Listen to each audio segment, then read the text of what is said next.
If only I had trusted my mother's dying words, 37 people might still be alive today.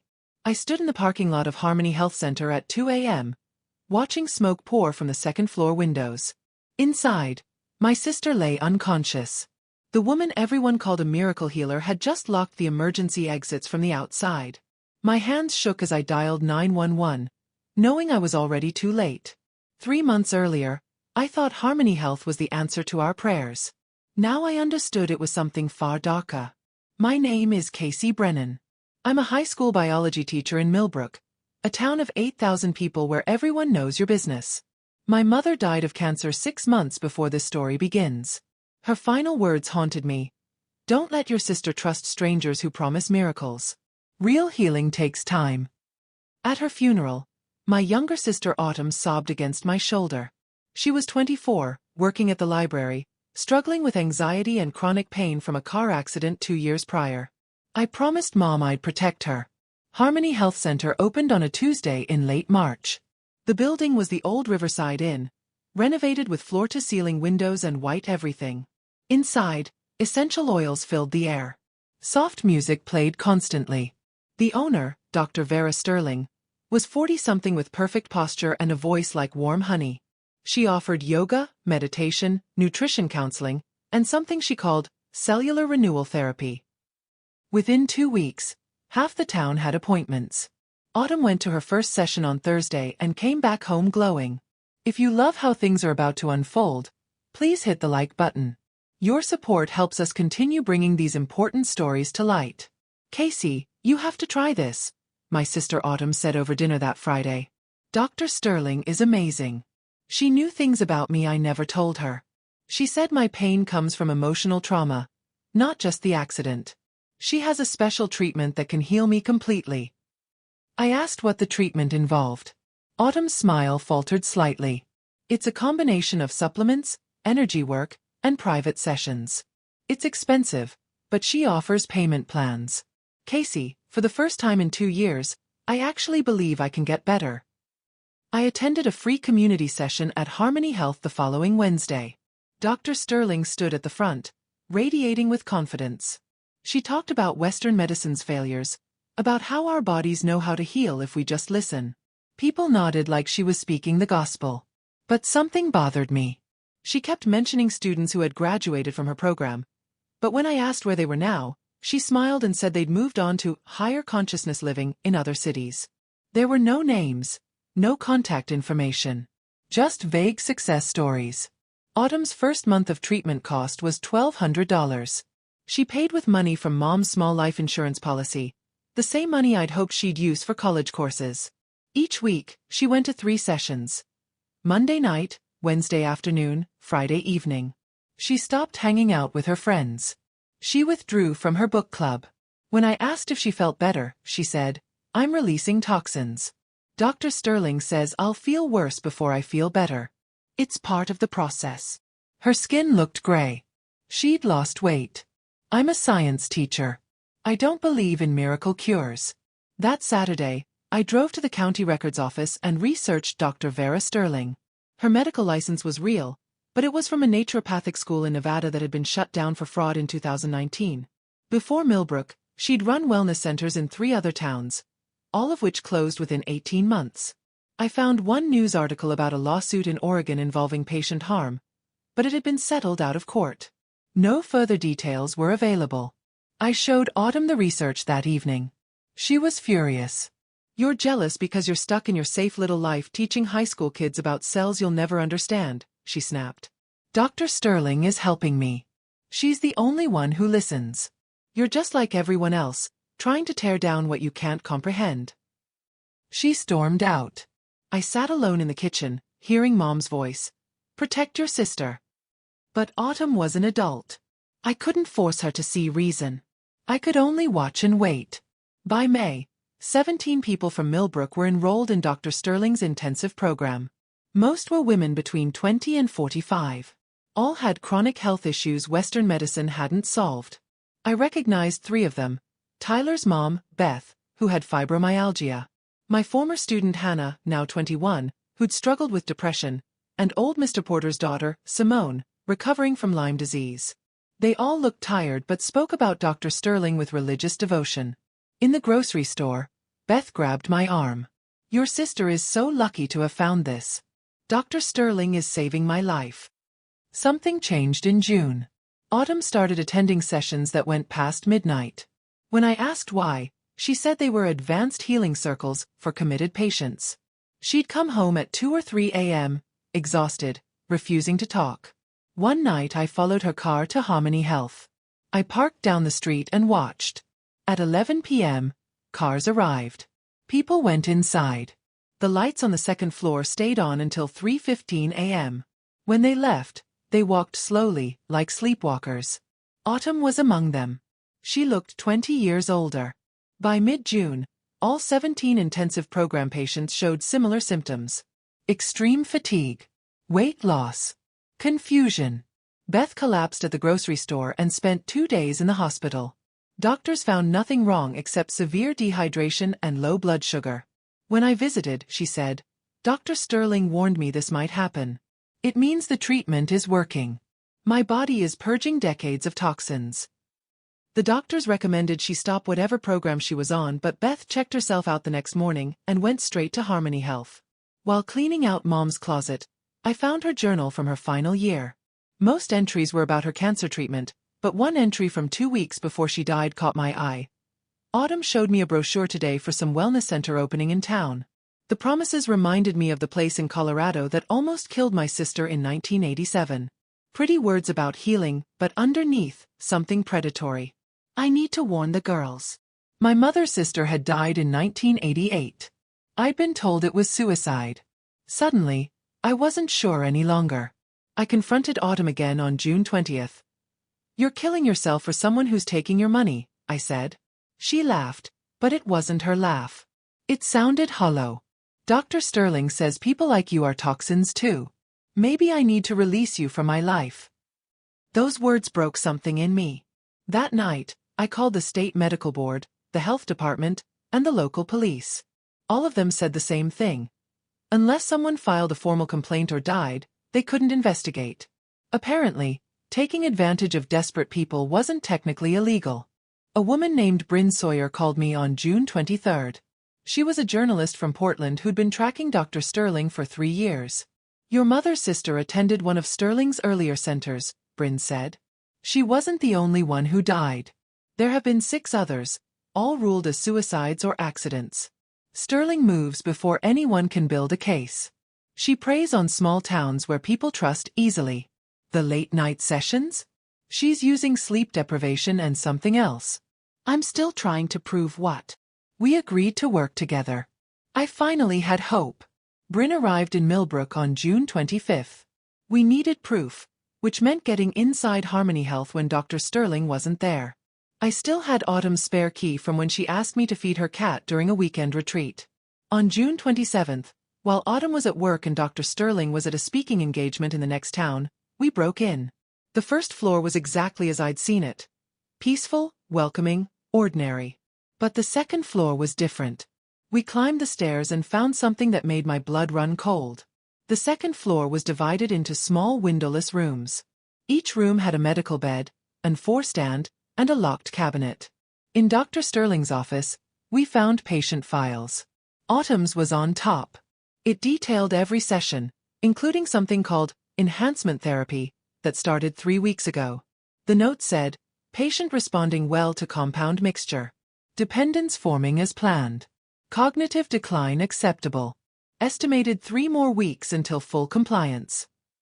Beside her file were 16 others with similar notes. These people weren't being healed. They were being poisoned and conditioned into dependence. We photographed everything and left. I called Autumn immediately. "You need to stop going to Harmony Health right now," I said, my voice shaking. "Dr. Sterling isn't helping you. She's drugging you." Autumn's response was cold again. "Dr. Sterling said you'd try something like this. She warned us that toxic people would try to interfere with our healing. I'm done with you, Casey. Don't contact me again." She hung up. An hour later, Dr. Sterling called me from an unknown number. "Leave my patients alone, Miss Brennan, or there will be consequences." The line went dead. Bryn and I took the evidence to Police Chief Holland on June 28. He looked through the photos and files. "This is concerning," he said, "but it's also technically just notes. We need toxicology reports or witness testimony. Can any of the patients confirm they're being given drugs without consent?" We both knew the answer. The patients were too far gone to see the truth. Holland promised to investigate but said it could take weeks. We didn't have weeks. I could see it in Autumn's eyes when I saw her at the grocery store that afternoon. She was disappearing. On June 30th, Beth's husband called me. "Beth woke up this morning and said she's done with Harmony Health," he said, voice thick with relief. "She said something felt wrong and she wants to see a real doctor. Maybe others will follow her lead." I wanted to believe him. I drove to their house with Bryn. Beth sat on the couch, looking more alert than I'd seen her in weeks. "I think I was wrong about Dr. Sterling," she admitted. "I feel like I've been in a fog." Finally, someone was waking up. Finally, we had our witness. That afternoon, Beth's husband called again. "She's gone," he said, panicked. "I went to make lunch and when I came back, she'd left. Her car is gone." We found Beth's car in Harmony Health's parking lot an hour later. Dr. Sterling's Mercedes was there too. We called the police, but Holland said Beth went there voluntarily. We couldn't force her to leave unless she was in immediate danger.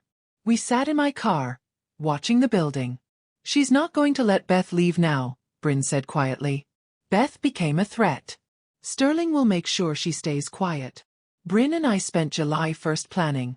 We needed to get inside during one of the late-night sessions and document what was actually happening. We needed video evidence of Dr. Sterling administering drugs without proper medical oversight. It was risky and possibly illegal, but it was our only chance. That evening, Autumn texted me for the first time in a week. "I'm sorry I was mean. Can you come to a special session tonight at 11 p.m.? Dr. Sterling wants to show you how the program really works. Maybe then you'll understand." It was obviously a trap, but we decided to walk right into it. We arrived at Harmony Health at 10:55 p.m. The front door was unlocked. Inside, soft music played, but something felt wrong. The air was too thick, almost sweet. We climbed to the second floor. The hallway was dark except for light coming from under one door at the end. My phone showed 11:03 p.m. Bryn had her camera ready. We approached the door. Inside, I could hear Dr. Sterling's voice, calm and rhythmic, talking about release and renewal. We pushed the door open. What we saw made me understand why Mom's sister never came home. If you're still with me, please take a moment to subscribe and turn on notifications. Stories like this need to be heard, and your support makes all the difference. All 17 patients sat in a circle, eyes half closed. IVs ran into their arms, connected to bags of clear liquid. Dr. Sterling stood in the center, speaking in that hypnotic voice. When she saw us, she smiled. "Casey, I was hoping you'd come. Your sister kept asking for you." Autumn sat directly across from us, for in her arm, eyes glassy. "What are you giving them?" I demanded. Dr. Sterling's smile widened. "Nothing they didn't pay for. Healing requires sacrifice. They're giving me their pain, their money, their trust. And soon their lives. It's beautiful, really." Bryn was recording everything. I moved toward Autumn, but Dr. Sterling blocked me. "I've been doing this for 12 years, she said. "People are so desperate to believe in miracles. They'll pay anything, endure anything. And when they die, everyone assumes it was their illness or their weakness. No one suspects the healer." She reached for something on a nearby table. "A syringe. You're both toxins. Time to remove you from the equation." She lunged forward. I grabbed the forestand and swung. It connected with her shoulder. She stumbled. Bryn ran for the door, shouting into her phone for the police. Dr. Sterling recovered faster than I expected. She ran to the door, slammed it, and I heard a key turn in the lock. Through the door, Bryn was screaming. Dr. Sterling looked at me with a cold calculation. "You've ruined everything. If I can't have my practice, no one gets to leave." She went to a cabinet on the wall and pulled out a container. The smell of gasoline filled the room. She was going to burn the building with us inside. I looked at Autumn and the others, all too sedated to run. I had one chance. I grabbed a chair and threw it through the window. Glass shattered, and the cold night air rushed in. Coming from below, I heard sirens finally approaching. Police Chief Holland had been stationed 2 blocks away since Bryn's first call. The moment the window exploded, he saw smoke pouring from the first floor. Dr. Sterling hadn't missed a step. She'd soaked the stairwell before locking us inside. Firefighters arrived within 4 minutes. Ladders slammed against the building as they dragged people through shattered windows. Autumn was pulled out third, unconscious but still breathing. I came last, choking, shaking, barely upright. Dr. Sterling was already in handcuffs, her face eerily blank. An ambulance rushed us away. As I held Autumn's hand, I finally let myself cry. All 17 patients survived, though recovery took months. Toxicology reports showed Dr. Sterling had been giving them a mixture of sedatives and a compound that created dependency while slowly poisoning them. She'd planned to make their deaths look like the tragic result of chronic illness, collecting final payments from desperate families along the way. She'd done this in 4 towns before Millbrook. At her trial, they connected her to 9 deaths. She showed no remorse. The judge gave her 40 years without parole. Autumn moved in with me during her recovery. It took 6 months before she felt like herself again. After everything, I finally researched what happened to my mom's sister in 1987. She'd attended a wellness retreat in Colorado run by a woman named Vera Grayson. Same methods, same promises, different name. 20 people died before authorities shut it down. Vera Grayson disappeared and was never found. DNA testing eventually proved what I suspected. Vera Grayson and Vera Sterling were the same person. My mother had recognized her when Harmony Health opened. She'd tried to warn us, but cancer took her before she could explain. Her final words had been her last attempt to protect us. I finally understood. Autumn struggled with guilt for months. "I pushed you away," she said one evening.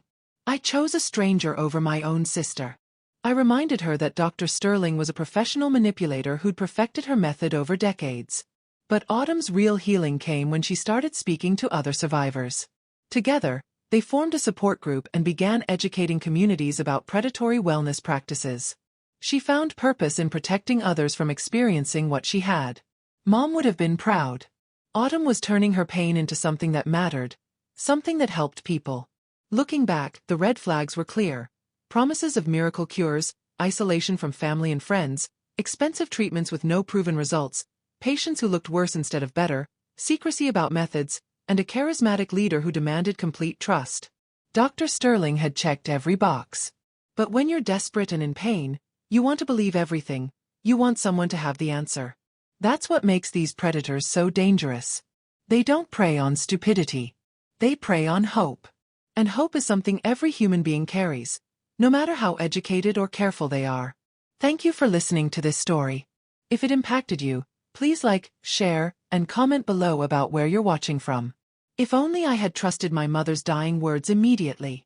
If only I had researched Dr. Sterling before Autumn's first appointment. If only I had been more persistent in my warnings. But I've learned that, if only, is how we torture ourselves with hindsight. What matters now is what we do with the knowledge we've gained. I teach my students about critical thinking and healthy skepticism. I speak at community centers about recognizing manipulation. And I listen to my instincts now, even when everyone else thinks I'm wrong. Especially then. Mom was right. Real healing takes time. There are no shortcuts, no miracles, no perfect strangers with easy answers. Harmony Health Center was demolished. The lot stands empty now, a reminder of what happened. Autumn finished her degree and became a licensed counselor specializing in trauma recovery. She helps people rebuild their lives after manipulation and abuse. Bryn's investigation won journalism awards and led to legislation requiring stricter oversight of wellness centers. As for me, I still teach biology. But now I also teach something more important. Trust your instincts, question what seems too perfect, and remember that the people who truly want to help you will never isolate you from those who love you. These lessons cost our town dearly, but they're lessons that could save lives. If this story sounds familiar, if someone in your life is changing in ways that worry you, speak up. Be persistent. Be annoying if necessary. Sometimes love means refusing to be quiet, even when everyone tells you you're wrong. That's what real healing looks like.